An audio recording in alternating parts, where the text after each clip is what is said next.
যেই পরিবারটিকে আমরা বরাবর শেখ হাসিনা এবং সেই আওয়ামী লীগ সরকারের সময়কার মন্ত্রী মিনিস্টারদের অত্যন্ত ঘনিষ্ঠ দেখেছি, মানে তাদের বিভিন্ন সামাজিক অনুষ্ঠানে ছবি দেখেছি। নুসরাত ইমরোজ তিশা নায়িকা হিসেবে মেট্রো রেল চালু করবার পর শেখ হাসিনার একদম পাশ ঘেঁষে কাঁধ ঘেঁষে মেট্রো রেল চড়ে এসেছেন, তার ছবি আছে সর্বত্র। কিন্তু তারা নাকি আগস্টের একটি বিপ্লবী পরিবার। মানে কে যে বিপ্লবী আর কে যে দোসর, এটা কে নিশ্চিত করছে আর কে এই তালিকা করছে?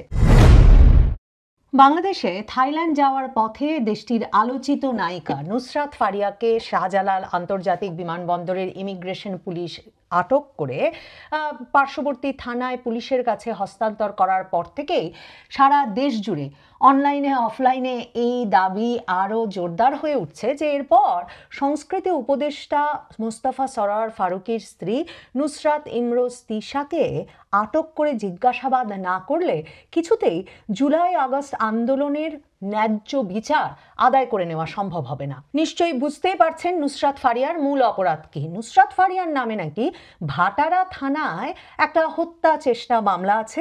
কাজেই তাকে বিমানবন্দরে আটকে দেওয়ার পর পুলিশে হস্তান্তর করা হয়, সংবাদ মাধ্যমে খবর বের হয় এবং এরপর তাকে জিজ্ঞাসাবাদের জন্য ডিবি পুলিশের কাছে হস্তান্তর করা হয়েছে। খুবই গুরুত্বপূর্ণ বিষয়, বাংলাদেশে জুলাই আগস্ট আন্দোলনের সময় যেই হতাহতের ঘটনা ঘটেছে তার ন্যায্য বিচার আদায়ে নুসরাত ফারিয়াকে গ্রেফতার করা অত্যন্ত জরুরি ছিল। কারণ নুসরাত ফারিয়া মুজিব চলচ্চিত্রে অর্থাৎ বঙ্গবন্ধু শেখ মুজিবের জীবনী ভিত্তিক যে বায়োপিক নির্মিত হয়েছিল মুজিব, সেই সিনেমায় তিনি শেখ হাসিনা চরিত্রে অভিনয় করেছিলেন। কাজেই নুসরাত ফারিয়ার বিচার মানেই শেখ হাসিনার বিচার। এই কারণেই আমার ধারণা এই যুক্তিতেই তাকে গ্রেফতার করা একেবারে ন্যায্য হয়েছে, ন্যায়সঙ্গত হয়েছে। কারণ যিনি কিনা সে সময়কার প্রধানমন্ত্রী শেখ হাসিনার একেবারে ব্যক্তিগত উদ্যোগে উৎসাহে নির্মিত মুজিব সিনেমায় শেখ হাসিনার চরিত্রেই অভিনয় করতে পারেন, তাকে গ্রেফতার করা ছাড়া আসলে শেখ হাসিনার বিচার কি করে নিশ্চিত করা যাবে? তবে বাইরে রয়ে গেছেন শেখ হাসিনার মা শেখ ফজিলাতুন্নেসা মুজিব, নুসরাত ইমরোজ তিশা। তিনি ঠিক ঠিক জায়গায় বিয়ে করে ব্যক্তিগত জীবনে আসলে রক্ষা পেয়ে গেছেন। এখন সারা বাংলাদেশ জুড়ে প্রশ্ন, আসলে কাকে বিয়ে করলে মুজিব সিনেমায় অভিনয় করা বাকি অভিনয় শিল্পীরা সবাই তাদের জান মাল রক্ষা করতে পারবেন? কারণ আপনারা নিশ্চয়ই জানেন যে বঙ্গবন্ধু চরিত্রে অভিনয় করা অর্থাৎ মুজিব সিনেমার মূল চরিত্রে অভিনয় করা আরেফিন শুভ, তার বিরুদ্ধে আগস্টের পর থেকেই ব্যাপক প্রচারণা শুরু হয় যে তিনি মুজিব সিনেমায় অভিনয় করে টাকা নেননি বটে, কিন্তু অভিনেতা হিসেবে তিনি নাকি প্লট পেয়েছেন, বিরাট অন্যায় করেছেন। মানে এখন যদি আমি নাম বলা শুরু করি তাহলে এ সরকারেও প্রভাবশালী ব্যক্তিরা আছেন যারা রাজুকের নানা জায়গায় প্লট পেয়েছেন। তো অভিনেতা, অভিনয় শিল্পী, কবি, সাহিত্যিক, সাংবাদিক, প্রবাসী কোটা সহ নানা কোটায় বাংলাদেশে রাজুকের প্লট পাওয়ার এই ঘটনা এই সরকারের আমলেই প্রথম নয়। এরশাদ আমলে, বিএনপি আমলে, আওয়ামী লীগ আমলে আরো কে কে পেয়েছে এই বিরাট তালিকা নিশ্চয়ই উপস্থাপন করা যাবে এবং একসময় বেরিয়েও আসবে। সেই নোংরামিতে আমি যেতে চাই না। বাংলাদেশের বর্তমান চলচ্চিত্রের শীর্ষস্থানীয় এক অভিনেতা আরেফিন শুভ, তাকে একটা প্লট দেওয়া হয়েছিল, তা নিয়ে এমন সোচ্চার হয়ে পড়ে সারা বাংলাদেশ যে শেষ পর্যন্ত তার প্লটটা বাতিল হয়। তো প্লট বাতিল হলে মানে শেখ হাসিনা যদি খুশি হয়ে তার বাবার ভূমিকায় অভিনয়ের জন্য কোনো অভিনেতাকে একরকম পুরস্কার হিসেবে প্লট দিয়ে থাকেন, সে প্লট বাতিল হয়েছে, বেশ হয়েছে।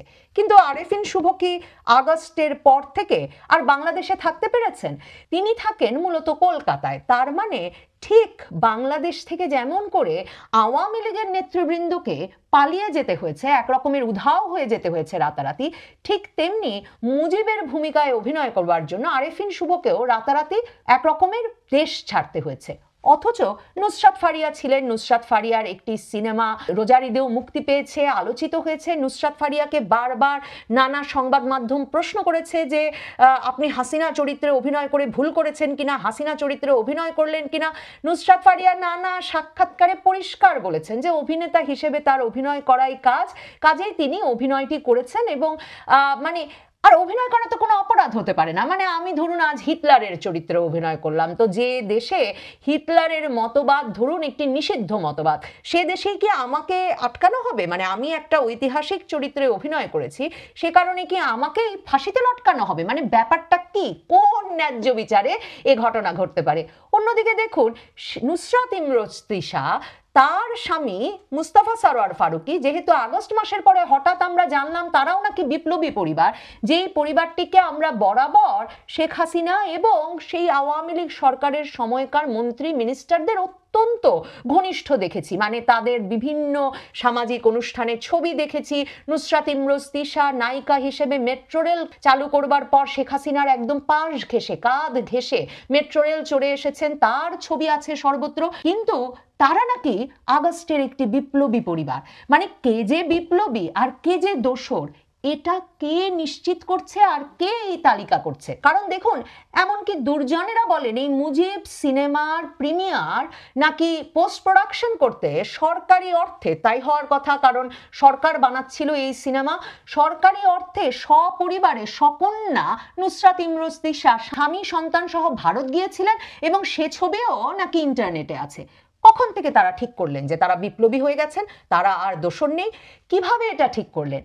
এই বিষয়গুলো, মানে এমনকি তিশা বা মুস্তফা সরোয়ার ফারুকীকে কিন্তু অন্য অনেক তারকার মতো রাস্তায়ও কেউ নেমে আসতে দেখলো না। মানে এমন নয় যে তারা জুলাই আগস্ট আন্দোলনের সময় রাজপথে ছিলেন, হয়তো তারা অপেক্ষা করছিলেন যে ঘটনা ঘটে যায় কিনা, ঘটলেই তারা বিপ্লবী এবং বিপ্লবী হলেই তাদের মন্ত্রিত্ব নিশ্চিত।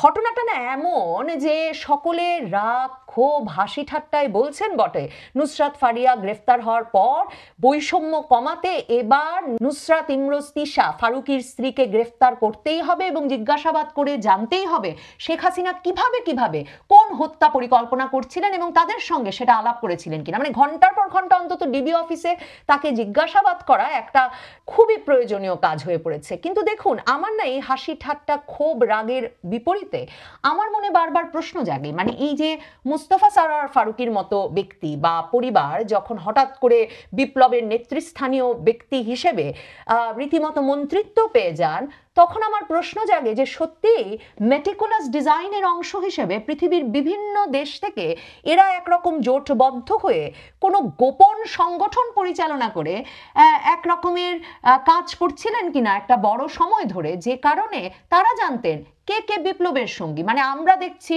মুজিব সিনেমায় অভিনয় করছেন, আমরা দেখছি শেখ হাসিনার গা ঘেঁষে মেট্রো রেল চড়ে হাসি মুখে ছবি তুলছেন, আমরা দেখছি জুনায়েদ আহমেদ পলকের পাশে মানে আওয়ামী লীগের প্রভাবশালী মন্ত্রীদের গা ঘেঁষে ছবি তুলছেন কিংবা পাশে দাঁড়িয়ে সবগুলো দাঁত বের করে ধন্য হয়ে যাচ্ছেন। সেই ব্যক্তিরা কখন কিভাবে হঠাৎ বিপ্লবী হয়ে উঠলেন? তার মানে বিপ্লবের কি একটি সংঘ ছিল, যে সংঘ থেকেই আসলে বিদেশ থেকে বিভিন্ন ব্যক্তিকে উড়িয়ে আনা হচ্ছে এবং যে সংঘ থেকেই তারা জানতেন যে এরা যদিও বা দোসরদের মতোই, মানে দোসর এখন যারা দোসর হিসেবে চিহ্নিত হচ্ছে সেই দোসরদের মতোই আওয়ামী লীগ সরকারের সব সুখ সুবিধা ভোগ করছে কিংবা তাদের চেয়েও আসলে বেশি বেশি সুখ সুবিধা ভোগ করছে, কিন্তু অন্যদিকে তারাই আবার জুলাই আগস্ট বিপ্লবের সবচেয়ে শক্তিশালী সঙ্গী, কাজে তাদেরকে মন্ত্রিত্ব দিয়ে পুরস্কৃত করতেই হবে।